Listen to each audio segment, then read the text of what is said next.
Ser camionero es una tarea difícil. No todo el mundo puede dejar a su familia por tanto tiempo. Por eso debemos apoyarlos y ayudarlos durante sus viajes por esas carreteras. Opportunity Insurance te entiende y va cada milla a tu lado. Como familia, preocupándose por tu seguridad. Opportunity Insurance, la seguridad de andar por la vida asegurado. Regresamos con Agárrate. Si quieres hacer una cita con el mejor estilista del sur de la Florida, que es Calogero Tramonte, hazla a través de su página web, que es www.turred.com, pero yo siempre recomiendo que la hagas mejor con su aplicación, que es Turred, porque con la aplicación le puedes hacer seguimiento a todos los tratamientos que te hagas con Calogero. Haz la cita con anticipación y una vez que la tengas, trata de ser puntual.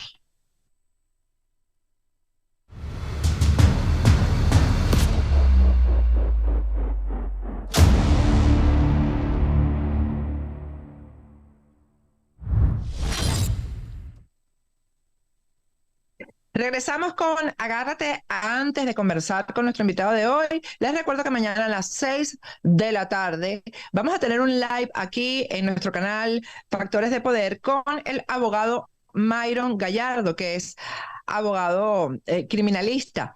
La materia que vamos a tocar es los delitos más comunes que se cometen aquí en la Florida. Así que no se pierdan mañana el live a las 6 de la tarde. Y si tienen alguna pregunta, colóquenla en nuestros comentarios el día de hoy para poder hacérsela mañana al doctor Gallardo. Vamos a hablar, porque esto tiene mucho que ver con todo lo que viene ocurriendo en Venezuela. Amnistía Internacional ha hecho su informe anual y el tema en la parte de Venezuela dice, el resumen dice lo siguiente: la falta de acceso a derechos económicos y sociales continuaba siendo motivo de honda preocupación, pues la mayoría de la población sufría inseguridad alimentaria grave y no tenía acceso a atención médica adecuada. Los cuerpos de seguridad respondieron con fuerza excesiva y otras medidas represivas a protestas para reclamar derechos económicos y sociales, incluido el derecho al agua, en las que participaron diversos sectores de la población. Persistía la impunidad por las ejecuciones extrajudiciales continuas que cometían las fuerzas de seguridad. Los servicios de inteligencia y otras fuerzas de seguridad, con la aquiescencia del sistema judicial, continuaron deteniendo de forma arbitraria, torturando e infligiendo otros tipos de malos tratos a las personas consideradas opositoras al gobierno de Nicolás Maduro. Un informe de la misión de la ONU de determinación de los hechos sobre Venezuela reveló patrones de crímenes de lesa humanidad y pidió que se investigara a varios cargos gubernamentales identificados. Las condiciones penitenciarias seguían siendo un importante motivo de preocupación, especialmente en relación con el hacinamiento y el uso de centros de detención ilegales, así como con el acceso a derechos fundamentales tales como el agua y la alimentación. Pese a la aprobación de reformas jurídicas relativas a la administración de justicia, las víctimas seguían teniendo dificultades para acceder al derecho a verdad y reparación. Entre 240 y 310 personas permanecían detenidas arbitrariamente por motivos políticos. El Estado dirigió sus políticas represivas contra periodistas, medios de comunicación independientes y defensores y defensoras de los derechos humanos. La minería ilegal y la violencia amenazaban los derechos de los pueblos indígenas en el arco minero del Orinoco. El aborto seguía penalizado en casi todas las circunstancias. Persistía la violencia contra las mujeres pese al marco jurídico existente. No se avanzó en garantizar los derechos de las personas LGBTI. Al terminar el año, más de 7,1 millones de personas venezolanas habían huido del país. Bueno, pues resulta que ellos han hecho este show de la detención, que no es un show, porque precisamente ellos lo están haciendo por política, no porque realmente ellos persiguen la corrupción. Lo de Tarek El Aissami ya está claro, lo ha aclarado el propio Diosdado Cabello, es porque todo este piso económico que se estaba haciendo Tarek era para sustituir a Maduro en el poder. Pero bueno, ellos están ardidos porque definitivamente tuvieron que hablar públicamente del tema y todo el mundo les cayó encima, porque hace cuánto no se viene hablando de la corrupción en Venezuela. Entonces, Jorge Rodríguez quiere que los que se vayan, los que caigan por corrupción en el chavismo no se vayan solos, sino quieren arrastrar, quieren ponerlos a arrastrar a dirigentes opositores que han sido de alguna forma funcionarios o líderes de algunos organismos en el pasado. Mencionó Jorge Rodríguez en una sesión de la Asamblea a Carlos Ortega, presidente de la Confederación de Trabajadores de Venezuela. Vamos a pedirle a la producción que ponga el video y después vamos a conversar sobre esto con Carlos Ortega. El robo en el Banco de los Trabajadores, Eleazar Pinto, Carlos Andrés Pérez, Carlos Ortega, 1.800 millones de bolívares, pesos, cero. Carlos Ortega está con nosotros vía Zoom para contarnos cómo fue que se robó esa plata. Buenas noches, Carlos, ¿cómo estás? No se oye. No se oye. A ver, creo que está muteado el micrófono de Carlos. Sí, Carlos tiene que habilitarse. Tienes que habilitar el micrófono, Carlos.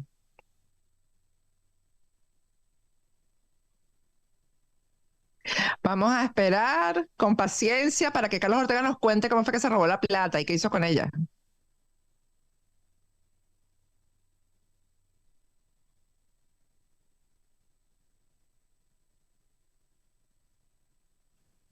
¿Y ahora? Ahora sí. Ok. Gracias. Mira, estás saliendo al aire. ¿Qué dices? Que está saliendo al aire tú. No importa, te sacamos más tarde. Zoom. Ahora se fue la imagen.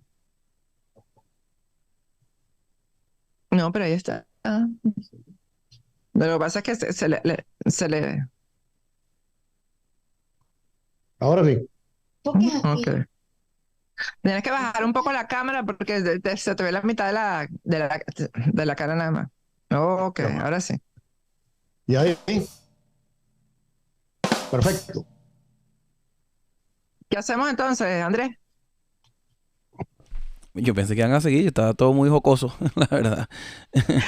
Bueno, seguimos. No, vamos a seguir, que todo el mundo sepa cómo es este tema, pues. Carlos Ortega, cuéntame cómo te robaste la plata y qué hiciste con ella. Bueno, Patricia, en primer lugar quiero agradecerte esta oportunidad, no para aclarar a los trabajadores, al movimiento sindical y al pueblo venezolano, que me conocen perfectamente bien y saben que yo no soy ningún ladrón. En todo caso, si hablamos de ladrón o de ampones, tenemos que mencionar a Jorge Rodríguez. Jorge Rodríguez, que no le perdió pisada al padre, se ha convertido conjuntamente con el resto de los dirigentes del PSUV y del alto mando militar en unos vulgares ampones. Estos sí son unos verdaderos asaltantes que arruinaron a Venezuela. De tal manera que, frente a ello, yo quiero decirle a Jorge Rodríguez que no le acepto a él, un indecente como él, ni a nadie que me califiquen de ladrón. Mira, Jorge Rodríguez, tú no me das ni siquiera por los talones, así que te agradezco respeto. Quiero decir, con esto quiero significar lo siguiente. Cuando digo que no le perdió pisada a su padre, es porque su padre es ampliamente conocido, su condición de terrorista, de secuestrador. Ahí está el caso de William Newhouse, que era un empleado de la ONU en Illinois, que pagaron 20 millones por el rescate. Se robaron, se cogieron los 20 millones y todavía pretendían quitarle 20 millones más a la ONU en Illinois. Que su padre era un vulgar asaltante de banco, que eran uno de los que mataban a los policías, los que llamaban policías de punta, que eran gente que atentaron contra las instalaciones petroleras en nuestro país y gente que trató de se desestabilizar con acciones terroristas en Venezuela. De tal manera que, ¿qué podemos esperar de Jorge Rodríguez y su familia? Es tan delincuente como fue su padre. Es tan ampón como fue su padre. Así que en ese sentido, esto es lo que puedo yo decir en estos momentos. Yo no me he robado, no le he robado medio ni un centavo a nadie, ni traicioné a mi clase, a los trabajadores venezolanos. No es el caso de ustedes, no es el caso de ustedes que enarbolaron, ¿verdad?, en una campaña electoral, empezando por el difunto Chávez, el señor Chávez, una campaña, enarbolaban la bandera en contra la corrupción. Y ese fue el banderín de enganche del señor Chávez para captar el mayor número de votantes, ¿verdad?, para elegirlo como presidente de la República. ¿Y qué pasó posteriormente? ¿Cuál ha sido el mayor vagabundo, ampón, delincuente y narcotraficante que ha parido nuestra patria? Empezamos precisamente con el difunto, con el señor Chávez, y terminamos con Maduro, que ha dado continuidad al proyecto revolucionario. Cuando tú dices, Jorge Rodríguez, de que desde el 1830 hasta la presente fecha no ha existido gobierno alguno en nuestro país que haya combatido a la corrupción, como fue Chávez ayer y hoy Nicolás Maduro. No, todo lo contrario. Desde el 1830 hasta la presente fecha no ha existido en nuestro país, ni a nivel internacional ni a nivel mundial, un gobierno constituido por una banda de ampones, de ladrones y narcotraficantes, como es el que ejercen ustedes en nuestro país. Así que frente a ello, quiero aclararle a esta gente y solicitarle, y lo saben muy bien, todos y cada uno, empezando por el difunto y terminando por ustedes mismos, la dirección política del PSUV, que que está acá, Carlos Ortega, no le ha robado medio a nadie, ni ha traicionado a su clase, que son los trabajadores. Así que una vez más le solicito a este indecente de Jorge Rodríguez más respeto, no solamente para mi persona, sino para gente decente y honesta que ustedes tratan de descalificar permanentemente. Yo además, yo me preguntaría cuánto gana Jorge Rodríguez para mantener a los hijos estudiando en el exterior. El hijo estudia en una de las universidades más caras de México, y yo no sé cuánto puede ganar Jorge Rodríguez y cuánto puede ganar para mantener a la hija también afuera y para tener el tren de vida que lleva, ¿no? Carlos, ¿cómo fue ese caso? Porque yo me acuerdo del caso del Banco de los Trabajadores, pero no recuerdo bien qué fue lo que ocurrió, porque además él dice que no se ha perseguido la corrupción y Carlos Andrés Pérez no estuvo preso por hechos de corrupción, no fue destituido por hechos de corrupción, por ejemplo. Sí, Carlos Andrés Pérez fue destituido precisamente por contribuir o ayudar al pueblo de Nicaragua, y creo que el aporte fue de $100,000, ¿verdad?, por tratar de preservar la libertad y la democracia al pueblo nicaragüense. Y mira, en relación al el BTV, yo no tengo nada que ver con el BTV, ni fui funcionario del BTV, ni ejecutivo del BTV, en lo absoluto. En ese entonces yo me encontraba, ¿dónde? En Punto Fijo. Allá yo era funcionario de los sindicatos petroleros allá en Paraguaná. Yo no tengo nada que ver ni tuve nada que ver con el BTV. Así que está totalmente equivocado. Creo que te embarcaste, Jorge Rodríguez, en el autobús que no era. Es que yo no recuerdo, yo recuerdo el caso, recuerdo a Eleazar Pinto, pero es que no recuerdo tu nombre por ningún lado, de verdad, porque además creo que eras demasiado joven para eso, fueron otras épocas. Exactamente, eso es, Patricia. Yo no estaba, yo no había llegado todavía a Fedepetrol. Yo ejercía labores en la Goven y Maravén, respectivamente, ¿verdad? Y como funcionario de los sindicatos petroleros en Paraguaná. Y de allí sí fui electo miembro del comité ejecutivo de Fedepetrol posteriormente. Y ya había terminado todo lo que pasó lo que ocurrió y pasó con el BTV. Pero yo no tengo nada que ver con el BTV. Los 1.800 millones de bolívares, que me digan, mira, Jorge Rodríguez, dime, ¿a dónde están esos 1.800 millones de bolívares? ¿Pero cuánto era eso en esa época? ¿Cuánto era en dólares? Yo estuve sacando mis cuentas de los cálculos y creo que era como alrededor de $40 millones. Eso ¿Entre es. cuatro? Entonces, 30, sí, algo así. entre cuatro que él menciona, pero es que además te metió con una gente que no es de tu, o sea, generacionalmente, esto no tiene absolutamente ninguna lógica. Pero bueno, ellos van a hacer, fíjate lo que van a hacer, y mañana mencionarán también, quién sabe, ¿no? A todos los enemigos de ellos o a los que son emblemáticos dirigentes de oposición, en vez de mencionar los que de verdad han cometido delitos, ¿no? De corrupción dentro del chavismo, porque esto que está ocurriendo con Tarek, ya lo he repetido 1000 veces, no es porque se robó un dinero, es la razón para la cual se estaba robando el dinero. Sí, lo que sí debe de aclarar Jorge Rodríguez a los venezolanos y a la comunidad internacional, si Tarek El-Aissami era presidente y ministro del PDVSA, ¿por qué tienen guardado, silenciado a Tarek El-Aissami? Es que Tarek sabe mucho de lo que ha ocurrido y lo que ha pasado en el alto gobierno o en la alta dictadura. ¿Qué gobierno es? Esto es un desastre. ¿Por qué no sacan a la luz pública o inviten a Tarek El-Aissami a que le explique a los venezolanos cómo sucedió esto? ¿Cómo desaparecieron 3.000 millones de dólares? Y que supuestamente, creo que fue alguien del dirigente del PSUV, que manifestó que no son 3.000, son alrededor de 21.000 a 23.000 millones de dólares. ¿Por qué no llaman ladrón a Tarek El-Aissami? ¿Por qué no llaman ladrón a Rafael Ramírez? ¿Por qué no llaman ladrón a Nicolás Maduro, a Cilia, a Nicolásito, a Diosdado? ¿Por qué?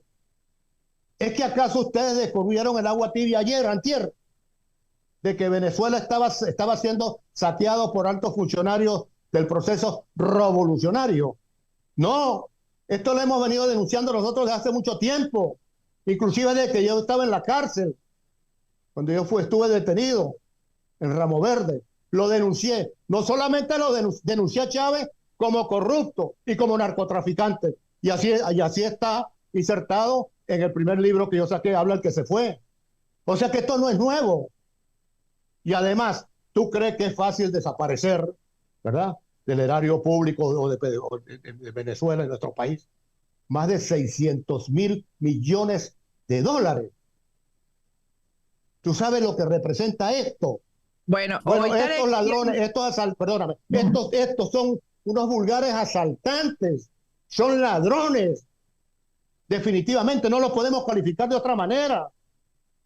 Y que han sometido a este pueblo, a los venezolanos, a que más de 7 millones han tenido que huir de nuestro país, que están pasando necesidad en el exterior. Y en Venezuela, ¿qué está pasando? La gente se muere de hambre. Los trabajadores jubilados y activos se mueren de mengua. ¿Ok? ¿Por qué? Porque no hay recursos. Y no hay recursos porque se robaron. Ustedes, de Maduro hacia abajo, pasando por el componente militar, son una cuerda de asaltantes que no aman ni quieren a los venezolanos. Son unos ladrones. No los puedo calificar de otra manera. Voy a leer un poco la información de lo que hoy declaró Tarek William Saab. Dice, bueno, hoy se imputaron a las personas que están detenidas. Dice que legitimaron capitales, lavaron dinero, les han incautado vehículos, edificios, aviones. Estas personas, dijo Tarek William Saab, pareciera que actuaban como narcotraficantes. Bueno, ¿cuántas veces no se ha denunciado esto, no?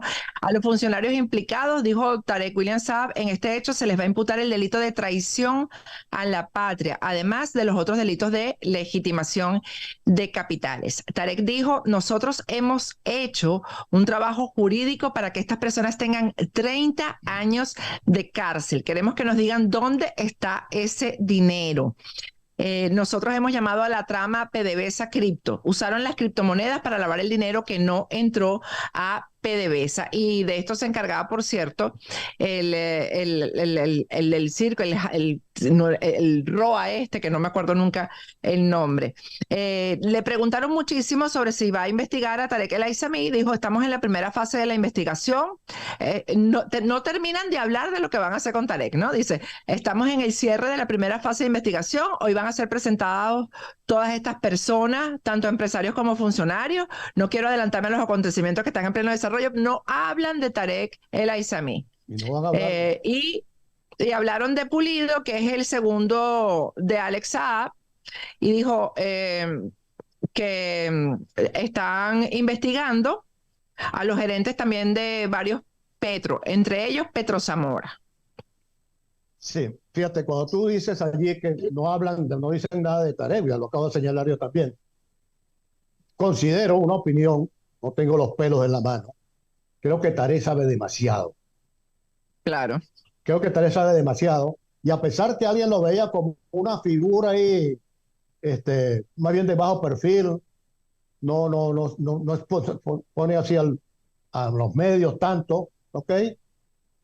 Considero que sí estaba desarrollando o hizo un buen trabajo a nivel político dentro de su partido, el PSUV, a nivel de los militares, ¿verdad? Y a nivel de los mismos partidos políticos allá en nuestro país, y a nivel internacional, sobre todo con los iraníes y Hezbollah. Entonces, ante esa situación, indudablemente que resulta sumamente peligroso para Maduro y de allí para abajo, cualquiera de ellos, que Tarek pueda hablar. Y pueda hablar y decir la verdad, porque Tarek, si se va, no se va solo, se lleva unos cuantos. Así es. Bueno, Carlos, muchísimas gracias. Y no necesitabas aclarar el punto, pero la verdad es que está bien que se le responda a Jorge Rodríguez de esa manera. Muchísimas gracias. Está bien. Muchas gracias a ti. Agradecido. Vamos a ir a un corte y al regreso seguimos con Agárrate.